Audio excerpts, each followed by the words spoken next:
Before we start this episode, I would like to acknowledge the horribly sad tragedy here in Sydney last week, with a swimmer killed in a shark attack at Malabar, a place at which I have swum many times. Sharks are an ever-present thought for ocean swimmers, and they are one of the topics in today's episode, which was recorded a few weeks before the incident. My sincerest condolences are with Simon's family and friends.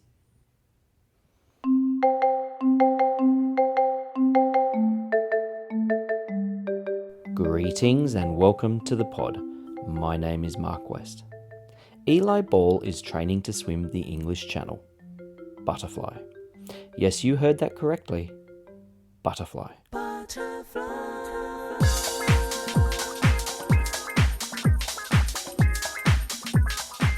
He is an exceptionally accomplished butterflying ocean swimmer, having completed a plethora of marathon ocean swims, including the 20-kilometre Rottnest Island swim, along the way setting the butterfly record. I started, as always, by asking Eli whether he has always been an ocean swimmer.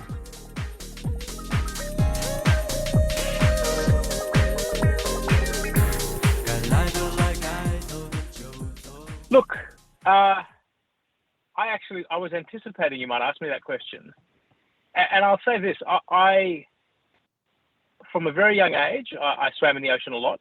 I was a nipper from I would have joined Narrabeen Beach Nippers in 1992 when I was 8, and of course you do the ocean swims then. Back then it was, swimming out past an orange buoy that was probably 5 meters past the breakers, but might as well have been 10 kilometers past the breakers. It seemed so far away. So I did a lot of those sorts of swims. But look, I would have described my swimming until probably my late 20s as I was more of a black line addict. I was much more into my pool swimming than my ocean swimming. And it was probably my preferred kind of swimming. But probably since my late 20s, I've been much more into the open water swimming, and coming back to Australia, I've really, I think as much as anyone can, taken to the ocean as opposed to the pool where I can. I still, of course, do squads and whatnot in pools when I have to, but I've really embraced the ocean swimming, I think, in the last 7 or 8 years or so. And what made you flick to butterfly? I mean, I understand if you're training in squads and doing nippers, you probably would have done freestyle or all the various strokes. What made you focus on butterfly? Look, I butterfly was probably my favourite stroke when I was a kid and sort of as a junior swimmer, but only ever 50 meters and maybe 100 meters if I was really a glutton for punishment. How I got into butterfly in the ocean and just open water butterfly swimming generally was, of all things, I read a magazine article. I forget the exact which magazine it was, but it was back in England before I came back to Australia. And the article was about somebody who was doing open water butterfly. And it was this woman who was a self-described non-swimmer before she attempted open water butterflying. And it really described her journey, learning butterfly, learning how to swim it in open water, explaining how swimming a kilometre of butterfly is different to swimming 50 metres of butterfly. And it's one of those stories I read with interest, and it sort of stuck in the back of my mind. And I came back to Australia in about mid-2014, and I was at, it must have been August or September, I was doing the Manly to Shelley beach swim one afternoon.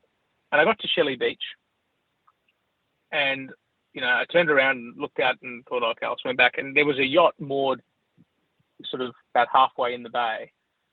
And I thought to myself, you know what? Let me give that open water butterfly thing a try. Let's see if I can swim butterfly to that boat. And the boat was probably 150 meters offshore. And so I did. And I got to the boat and I thought to myself, hey, this is actually not half bad. I'll keep going. And I did. And before I knew it, I was turning the bend, heading around the rocks to head into Manly Beach, and I reached the shore, and I realised at that point I basically swum from silly to Manly butterfly, and I felt great. And I thought, well, this is good fun. I'll keep trying this, and I did. And I really, from that point onwards, that was in about September 2014. I pretty much just decided that every time I would do an open water swim, I would do a butterfly, and that's what I did. Oh, And yeah, it's just fun. Yeah. that's so cool. Because so by 2015, you did the 10K Vlad swim challenge. So you've gone from just giving it a shot around 150-meter marker off the beach through to doing 10K in less than a year. That's amazing. Yeah. So you obviously have a very efficient style. It must be quite refined, is it? Well, I wouldn't go that far. I wouldn't go that far. I wouldn't call it refined. I don't think anybody who's ever seen me swim would call me refined. Certainly not any of the people I swim with in a squad and bang their hands or their wrists as I swim past. Look, the way I describe it to people is it's not like, I'm not sure how familiar listeners would be with Olympic butterflies. It's not Jeff Hugel. It's not Michael Phelps. I'm not thundering down the pool with a stroke rate, a high stroke rate. It's a very relaxed stroke, and these are points that were all sort of discussed in that article I was telling you about earlier. You let your natural buoyancy do a lot of the work. You take long strokes. You really emphasize the glide. I tend to breathe every stroke as opposed to every second or third stroke that one might do in a sprint or in the pool. And you keep the 2-beat kick. Over time, my stroke has probably become slightly more efficient in that my breathing, I think when I look at videos from when I was swimming back in, say, 2014, 2015, I've got a very high breath. My head really comes high out of the water. But one thing I think I have managed to do over time is to keep my head down to minimize the amount of energy I have to expend in order to breathe. So it's a slow, and people don't believe it when I say to them, it's actually a very 10 kilometers of butterfly, unless you're trying to beat a particular time, which I've done once or twice. 10 kilometers of butterfly is actually quite relaxing, and it's quite a zen experience, because unlike freestyle, and I'll say this, I don't think I could swim 10 kilometers of freestyle. I don't think I could swim 5 kilometers of freestyle, because freestyle, you're twisting, your body is rotating, you're twisting your head from one side to the next. You're not looking forward. It's almost like a washing machine when you're swimming freestyle. I know, if you're really good at freestyle and you enjoy it, you wouldn't describe it that way. But with butterfly, every breath I get to look up, I look forward, I get this lovely panorama, both eyes, the whole mouth, my whole nose, everything comes out of the water. I'm symmetrical the whole time. I never get out thinking, oh, this arm's really sore, or this leg's really sore, or this hip's really sore. I'm either sore all over or I'm not sore at all. So it's really a very relaxing experience, and quite calming at times, to be honest. It does sound like it has some advantages for open water swimming in that looking forward and being able to see everything. How do you go in surf, and even getting through the surf? Look, through the surf, one advantage is because I'm looking forward all the time. If I'm doing an ocean swim that has a beach start and I have to swim through the breakers, I can see what's coming, so I know when to dive under a wave. And I just, as I said before, I let my natural buoyancy, I let my natural stroke, my natural rhythm do a lot of the work. So getting out is fairly easy. Now, occasionally, once or twice, I've done a difficult swim where the chop is coming straight into my face, and that can pose a challenge. But I'll do one of two things: either I'll try to time my stroke and my breathing, I'll get a sense for how the waves are rolling in, and I'll just try to time my stroke so that I'm matching the troughs of the wave. So I'm breathing as a trough comes over me, or I go over a trough. Or if that doesn't work and it's a real howler of a day, and I've done one or two swims where you start off and it's fantastic and it's smooth, and then all of a sudden a gale force wind comes across and you find yourself breathing in a whole lot of water. I can, if necessary, I have trained myself to breathe to the side, swimming butterfly. It's not my ideal way to swim, but I can do it if I need to.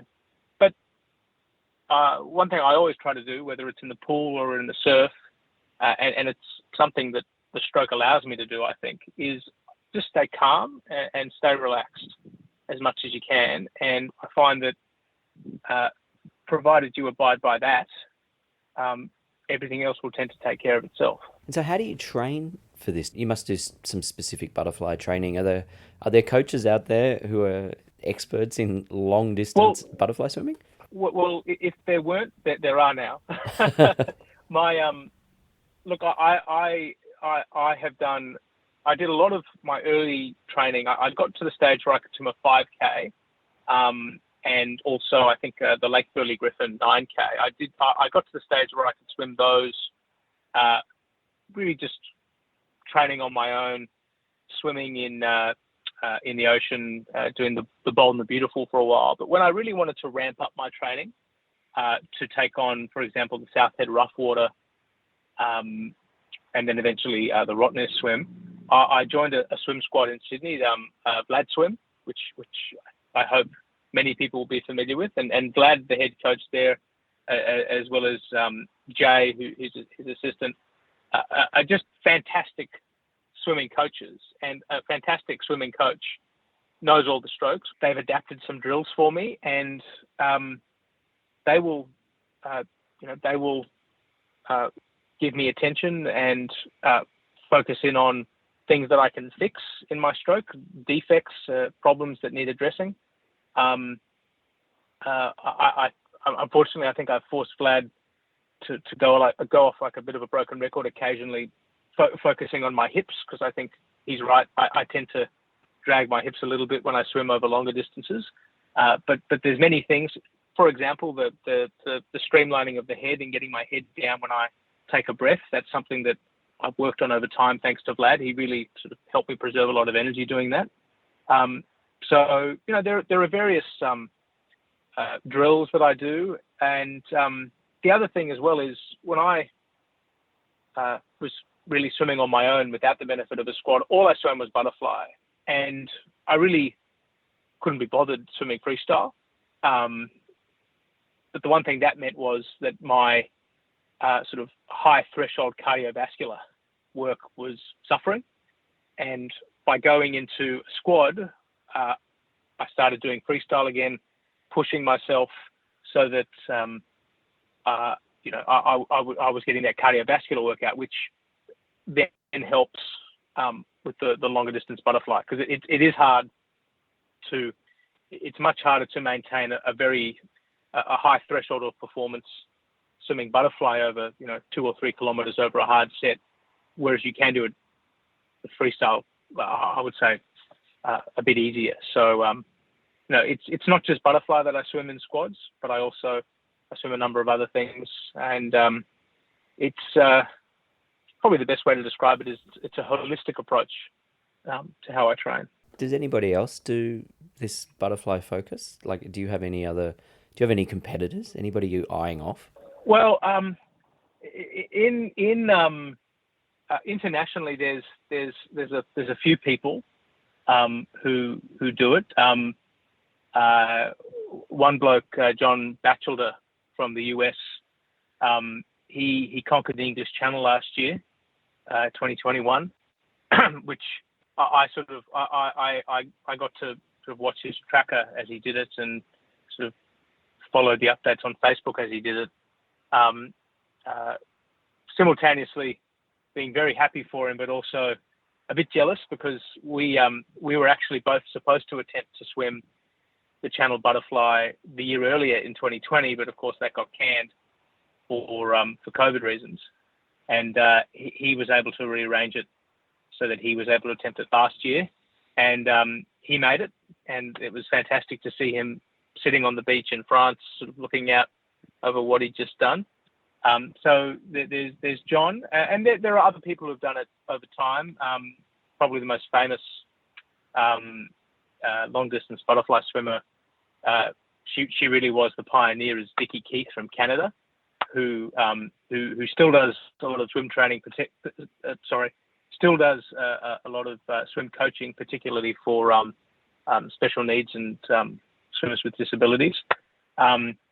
Julie Bradshaw, who is the record holder for swimming the English Channel Butterfly, and she was at one time, I think she was the secretary of the Channel Swimming Association.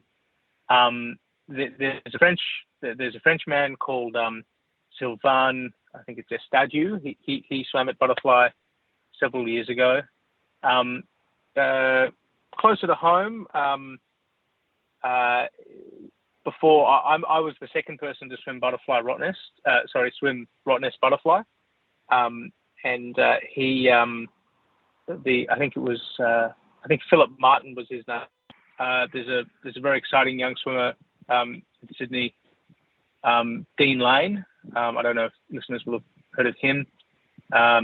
He's done a few. He did the Bondi to Watson's Bay swim a few years ago, after I did it. And there's the odd person I see here and there. Oh, another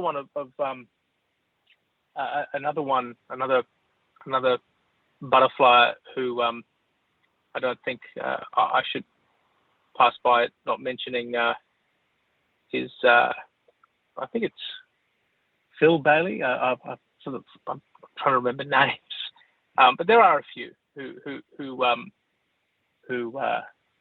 do it around the traps. We're an odd bunch. I think one person I know is nicknamed us the Butternuts. I like that.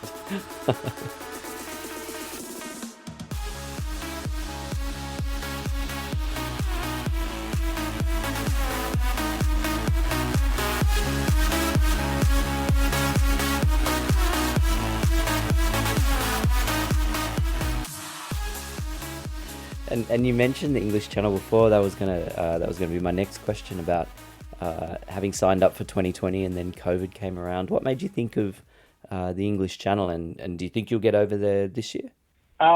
Well, I'll take your second question first. I won't get over this year. I'm not booked in to do it this year. I'm booked in to do it in 2024. I had initially booked in to do it in 2020, and then obviously with COVID, I pushed it out. I initially pushed it out to 2022, to this year, but then a few months later, my wife and I found out that we were going to be parents, and a few months after my son arrived, it very quickly dawned upon me that there might have to be a reordering of priorities for a little while. I've also got another child arriving at the end of around March, April this year. So who knows what the future holds? But I've got mid 2024 is when I'm set down to attempt it. It was obviously very frustrating in 2020. I'd reached the stage where I was really beginning to peak in my my training. My 10 kilometer times had come down by nearly half an hour over the course of several years. My cold water acclimatization was really taking off. I was regularly going to plunge pools, to cold plunge pools, to sit in them for an hour, or filling up the bath with ice to sit in it. All these really fun things, not having warm showers, really, excellent, exciting things to do. And then mid-March 2020, that all came to a halt. The rest is history. But in terms of why I went to the English Channel, well, the squad I swim with, Vlad Swim. Vlad, I think it's probably safe to say is one of the premier, if not the premier, open water long distance swimming coaches in Australia, if not the Asia Pacific or even the world. He has. I couldn't tell you. I don't have enough fingers or toes to count the number of English Channel swimmers and North Channel swimmers and Molokai Channel and you name it. Somebody in Vlad's squad has done it, and that's in that squad. Really, it's just a natural progression. You see all of your friends, all of your squad mates going off and doing these amazing things like Rottnest or Catalina or the English Channel or Manhattan. There's a few crazies who are attempting the Ocean's 7. And when you're surrounded by amazing people like that, you find yourself putting your hand up. This channel was the natural progression after I swam the Rottnest Channel. And the Rottnest, incidentally, you set the butterfly record in as well. We should note that you're the record holder for that. Well, I'm a record holder out of 2, but I'll take it. You still got to take it, yeah. So, yeah, exactly. I've still got to take it. It's such an odd record that initially they, for a time, I was listed on their website or in their annual book as the first butterfly crossing, and I had to contact them and say, look, I'm very flattered, but yeah, I don't think I was first. I'm pretty sure somebody did it in 2001. Of course, I know this because having done the swim myself, I looked it up before to see if anybody else had been crazy enough to do it. I was very lucky that year. It wasn't the first time I'd attempted the Rottnest Channel. I attempted the year before, and the year before had been a really bad year current-wise, and a lot of people missed checkpoint times, and so basically had to be pulled from the water, and I was one of them. I got to the 17-kilometre mark, and I missed a checkpoint, and so I had to get out. But the next year, the conditions were magnificent, and I actually think that year, I think Solomon Wright set the overall record. He broke the overall record in a stunning, ridiculously fast time as well. So really, it was the conditions were perfect that year, and to make it across was really quite a euphoric experience. Wow! And you saw a shark too, just to add to the yes, the emotion and the. Well, some people still say I'm the one that ruined the swim for hundreds of people. Look, I did see a shark, and when I mentioned to you a moment ago that one of the benefits of swimming butterfly is you can see everything because you're not twisting your body. Well, that's why really I think I saw the shark, because my head was going down, and I was looking straight ahead and down a bit, and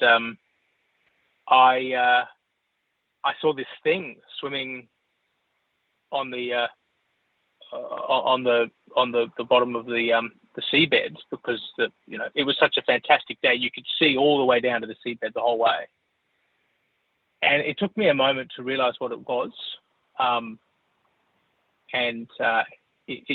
Initially I thought this is some sort of submarine, or there's a car driving along the bottom of the sea.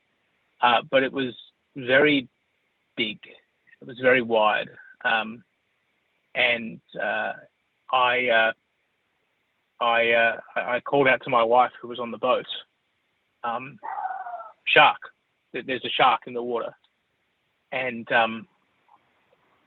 my wife, who had been there with me the year before when I'd failed the swim, simply said to me, "Stay calm. Don't touch the boat. Stay in the water," because she knew that if I touched the boat, I'd be disqualified, and she didn't want me to do anything rash. I should also mention we've been married only 3 weeks at this point, so 3 weeks into our marriage, my wife is telling me to stay in the water with the great white shark. It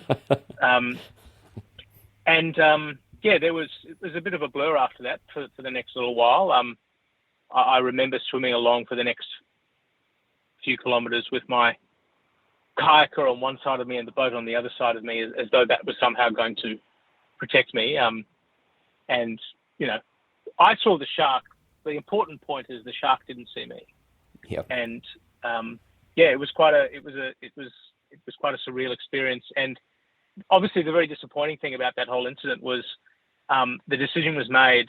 I think, I don't know the exact timeline, but sometime after we reported seeing the shark, and then there was confirmation. Other people saw it as well. A decision was made that they would. I think what they did was they implemented a radius around where it had been sighted, and they said everybody in that radius basically has to get out of the water, and that ended a lot of people's swims, unfortunately, which was a terrible thing to happen. Having done all that training, I know exactly what it's like to have your swim come to an abrupt end.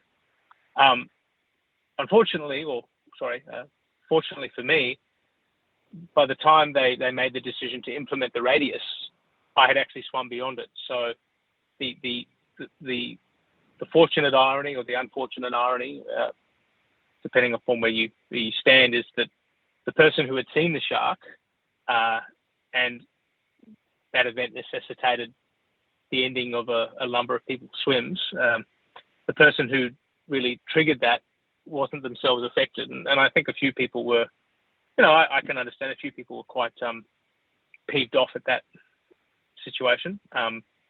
It was then reported in various media outlets across Australia, and it was quite amusing to watch the comments on Facebook to many of these news stories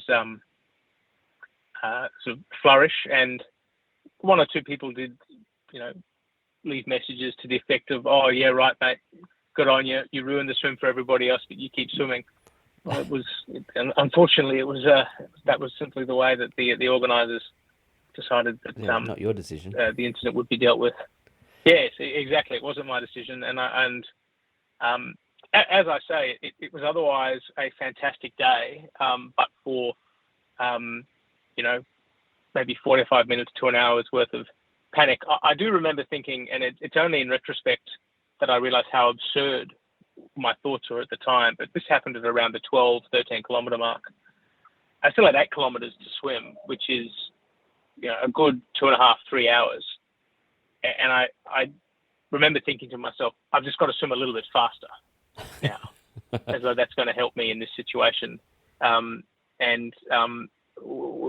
There's a point in the Rottnest swim where you swim over quite a lot of exposed rocks, and that was a very, perhaps half an hour of quite uncomfortable swimming as well, because you'd be surprised at the number of shark-shaped rocks there are on the base of the sea, or the number of shark-shaped rocks that you see on the base of the sea when you've seen an actual shark a few hours before. Wow. I do remember hearing that the race had been called off, or at least some people had to get out because of a shark, but I didn't realise until today that it was you that put in the shark report. So that's quite a claim to fame. Technically wasn't me it was my pilot who put in the shark report. Sure. And I had a fantastic pilot as well. I was very fortunate to have a pilot who actually had, I think, about 10 years experience, had been a former marshal in the race himself. So he was well across the procedures. And he was also well across, he encouraged me, like my wife, to stay in the water, because, and he was blunt with me afterwards. Once we were safe on shore, he said, "Look, you weren't in trouble. You were never in trouble, because if you were in trouble, you would never have known it, because you wouldn't have seen the shark coming and you would have just been gone."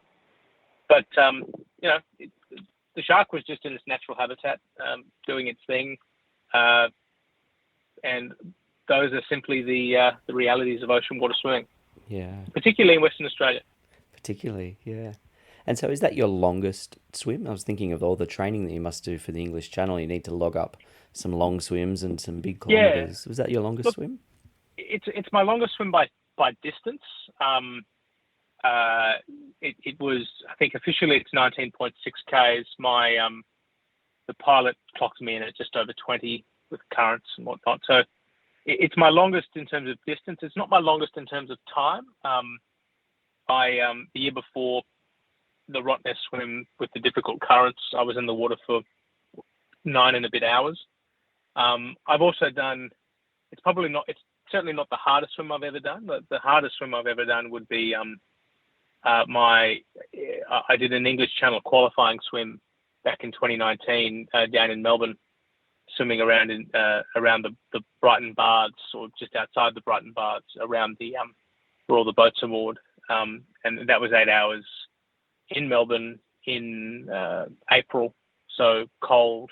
We started in the dark, and conditions were very messy. So it was also a very mentally difficult swim, because our course kept changing to accommodate the deteriorating conditions. So yeah, those three swims, the two Rottnest swims and the swim in Melbourne, probably my longest and most difficult swims to date, at least. I'm hoping to do some longer swims, obviously, including the English Channel, but we'll see what the future holds.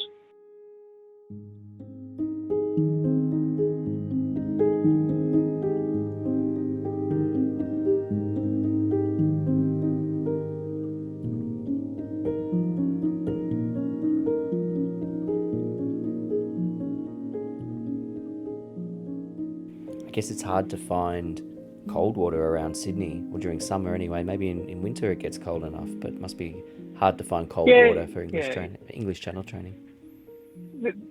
Well, there are a few spots, and one thing that, as I mentioned, my coach Vlad and Vlad Swim are very good at is identifying good training swims. Brighton Les Sands can get very cold during the winter months in Sydney. Manly Dam as well can get quite cold. And look, Sydney being Sydney, sometimes nature will offer you up a gift and give you a particularly chilly swim when you weren't expecting one, and other times give you a particularly warm swim when you weren't expecting one. But you can make do, and one thing that I must say I haven't attempted, and I have no strong desire to attempt at the moment, but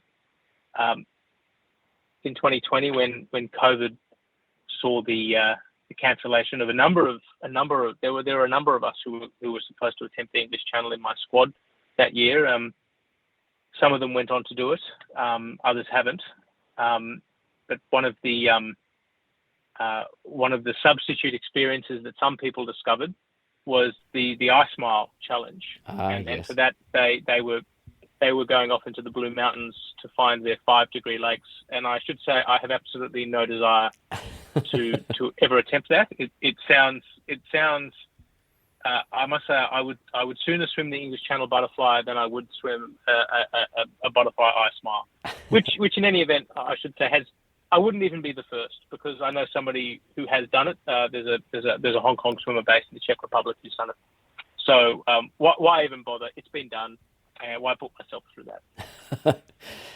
Yes, that's a whole other level, isn't it? So what do you think is next for you? Once I get my training back up to speed, there are a number of local swims. Had it not been for COVID 2021 shutting everything down again, I had hoped at the start of this year to possibly attempt the Derwent, but and I initially made a booking to do that, but with training shut down again because of, or at least my squad training shut down because of COVID, that aspiration very quickly disappeared almost as soon as it grew. So there's the Derwent. Look, I also grew up on the northern beaches of Sydney, and the other leg of the Australian Triple Crown is the Palm Beach to Shelley swim, which I'd very much like to try. I'd like to give it a shot. Various circumstances and predicaments have got in the way of me attempting it in previous years. COVID was one a few years ago.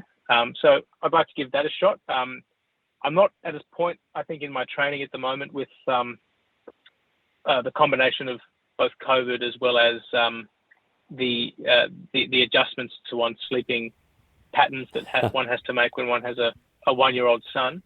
I'm not at the stage, I think, where I can attempt it this year, but I'd very much like to try it next year, or if not, then it's a good preparation for the English Channel in 2024.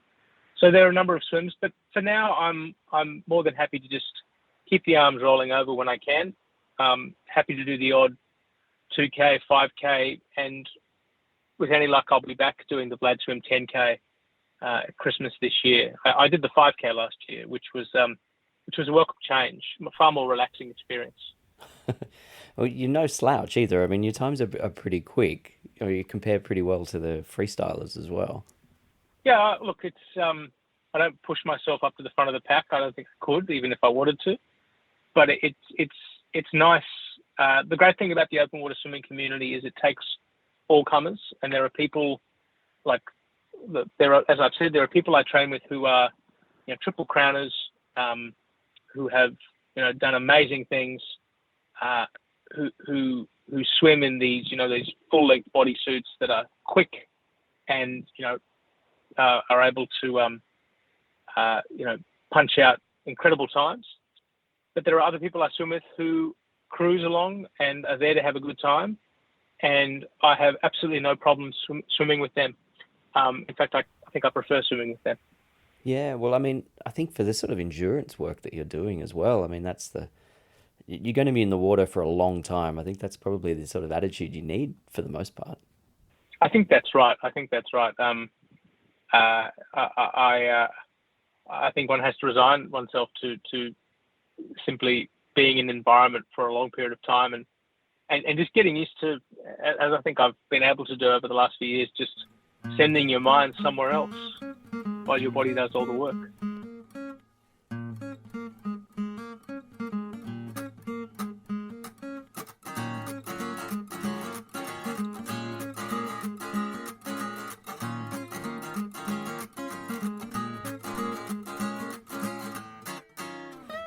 Do you find it meditating when you're not looking at sharks, Oh yeah, specifically? definitely. I mean, it's.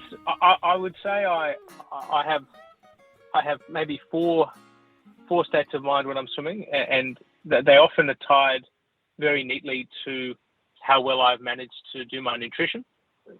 If I've botched my nutrition, the state of mind is one of anger and frustration, because your mind begins to. I don't know the exact science of it, but I think when your body starts shutting down because it hasn't had enough food, the brain and the mind get very annoyed by that. That's one. Other times, I'll if I'm chasing a time, like I remember a few years ago when I was swimming along trying to crack a new record, a new PB for my butterfly time. I remember just plowing along thinking, I've just got to go faster, I've got to go harder, I've got to go harder. There are other times when I use the time to think about things I need to think about, whether it's work or something else. And other times, Zen or meditation. There are times where I've done a swim, a 5 or a 10K, and I don't remember it. I get out and I remember lap 1, and I maybe remember the last 500 meters, but it kind of is just all a blur, the rest of it, because I've just been cruising along and zoning out. Oh, that's perfect. What's your nutrition generally like, and what do you like to eat during the very long swims? My go-to, my favorite drink to have when I swim is I get some high five nutrition tabs, which have the electrolytes in them. Usually I get a neutral flavored one that has no flavor. And I'll mix that in with some Bickford's ginger cordial. Okay, yep. Which I was very scientific about the approach I took to deciding upon Bickford's ginger cordial. I basically went to the supermarket aisle where all the cordials were, and I looked at all the labels to see which one had the most calories per 100 mils. And it was the ginger one that had the most. And it works out quite well as well, because ginger, I find, at least, and I think others do too, ginger has, I think, some properties that help battle seasickness and feeling ill in the water. And I definitely think maybe it's a placebo effect, maybe it's an actual effect, I don't know. Whatever it is, I definitely feel or have noticed a change drinking that. And the other good thing about the ginger is it's got quite a strong spicy flavor. So if your mouth has been in the water for 3 or 4 hours, it really does help to sort of keep your mouth feeling fresh, and it gives you something to look forward to. So I'll have that, but I'll also mix it up. I'll sometimes have Staminade. It's another one, and depending on how long I'm swimming, if it's only a 5K, I might just have a quick 300 ml shot of the ginger cordial. But if it's a 10K, I'll mix it up with a few other things. That's what I tend to drink on the swims. I still say to this day that the sweetest, most refreshing drink I've ever had in my life was one of the tips that Vlad, my coach, suggested when I did Rottnest. One of the drinks he suggested was, he said, look, if you're beginning to feel tired, around the 17 or 18K mark, a Coke is nice. Yeah. Because it's sugary, it's got caffeine in it. He didn't mention that it should be flat, or maybe he did and I didn't hear it. So I had a fizzy Coke, but I got to tell you, when you've been swimming for, I think it was at that stage, nearly 7 hours, and the sun is beaming down, and you've been chased by a shark, although I hadn't actually been chased, but you've seen the shark. You're sitting in the middle of the Indian Ocean with crystal clear water. There is no sweeter sound or feeling than cracking open a can of Coke and having a drink like that. So to this day, it was one of my favorite experiences.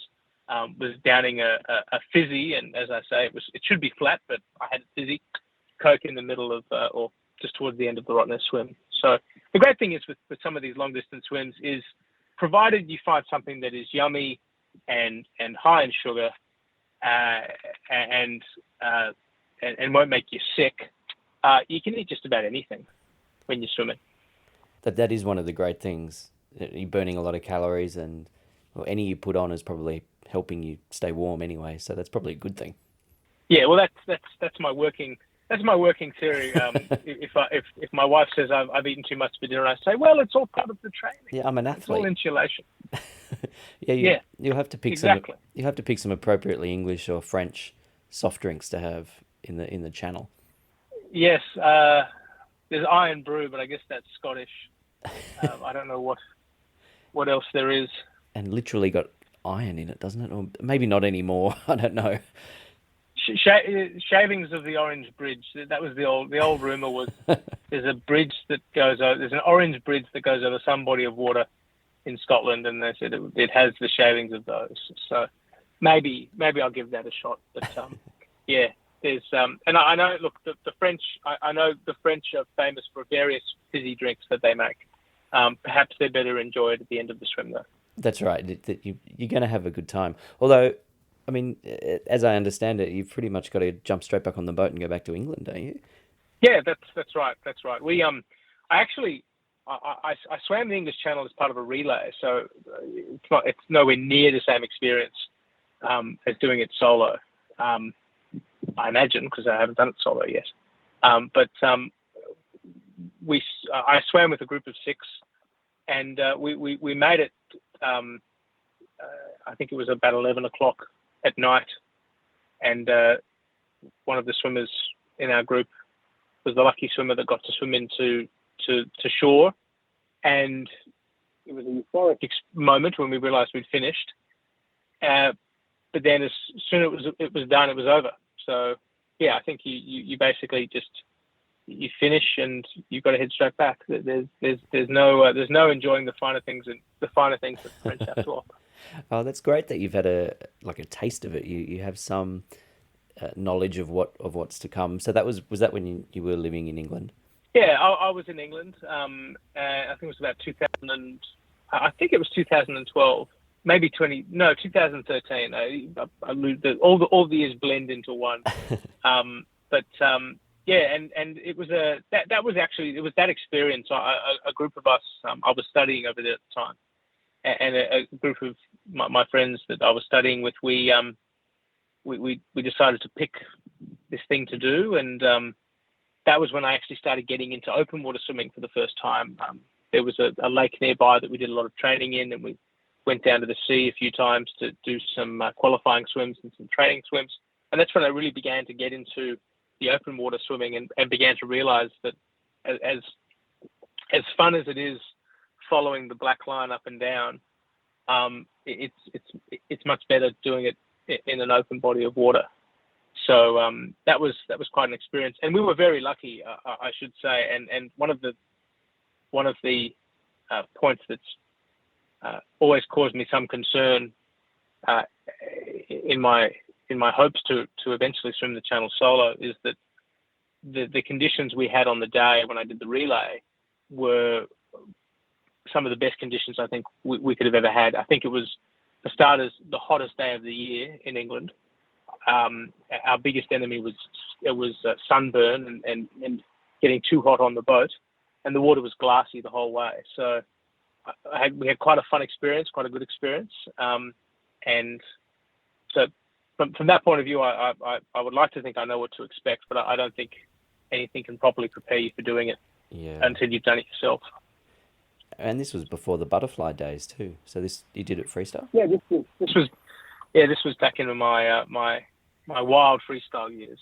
But a relay is only an hour at a time. So I only swam 3 1-hour legs, including once in the dark, which was good fun. I must say, I don't think anybody else enjoyed swimming in the dark as much as I did. I thought it was good fun, particularly in the English Channel. There's nothing that's going to get you there except maybe the odd French warship, Russian submarine or something.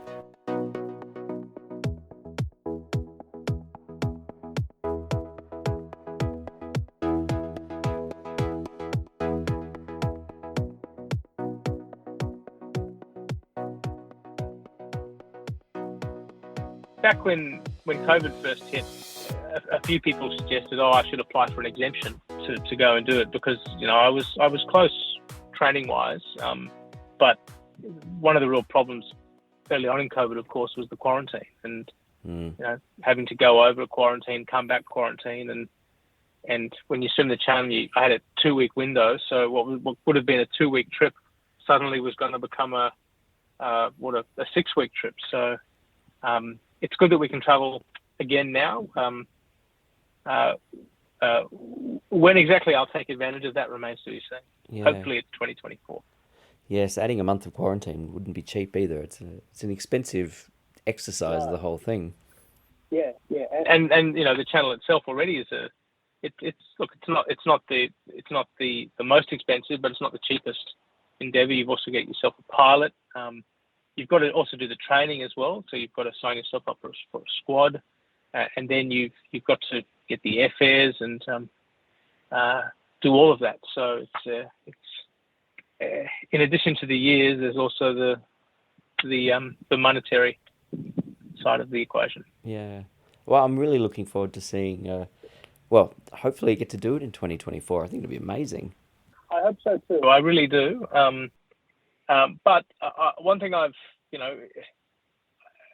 came to terms with this some time ago when I realized that I wasn't going to be able to do it, in 2020, despite, at that stage, I'd really been training in earnest probably for about 2 years at that point. And for that, probably had 2.5, 3 years of less earnest, but still decent training. And then have it all sort of ripped away for reasons completely beyond your control. If I'd injured myself and couldn't swim for that reason, I think I would have felt better. But the fact that it was, initially the fact that it was something completely out of my control and something once in 100 years event, something straight out of a sci-fi movie almost. That took a lot of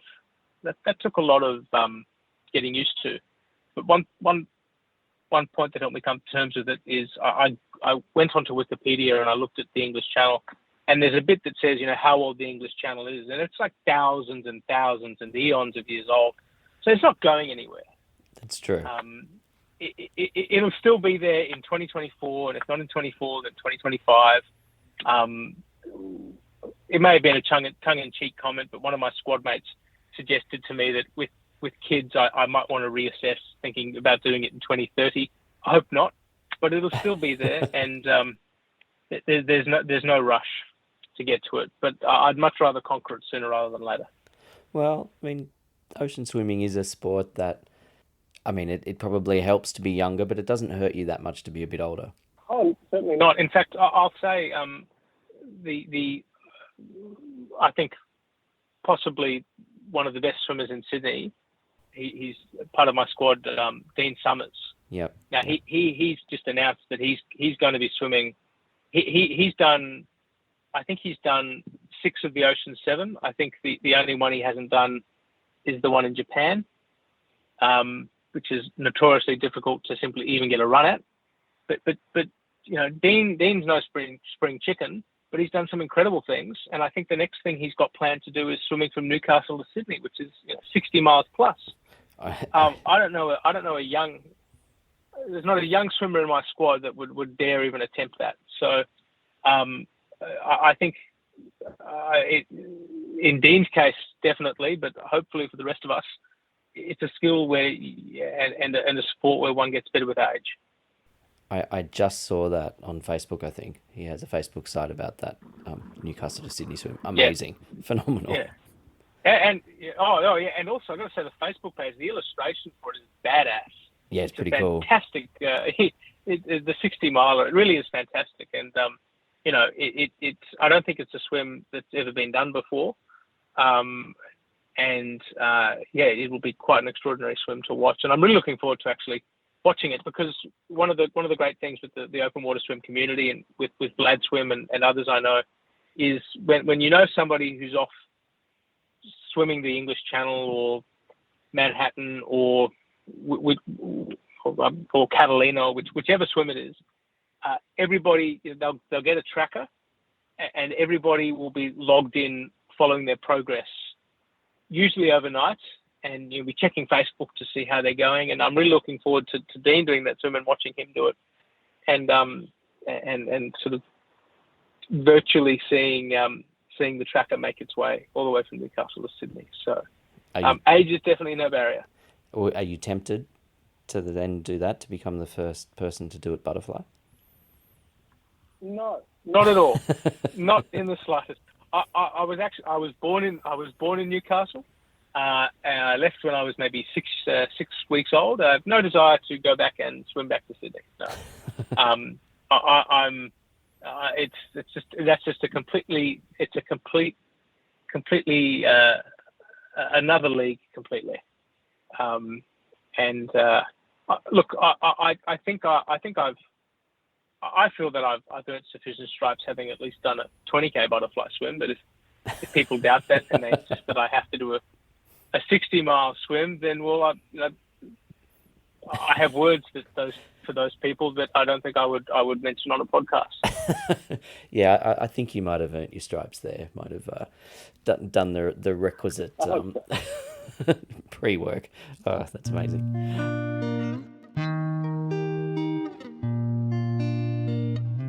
You won't leave me alone. You make me talk in the tone. I wanna be on my own. I wanna go further than a butterfly. But you ran away, and I can still see the light.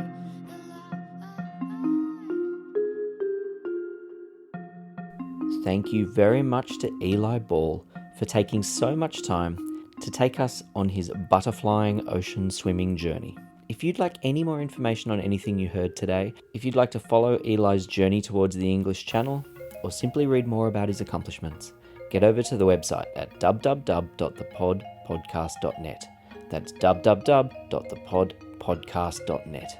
Thanks again. My name's Mark West. I'll catch you next time on the pod.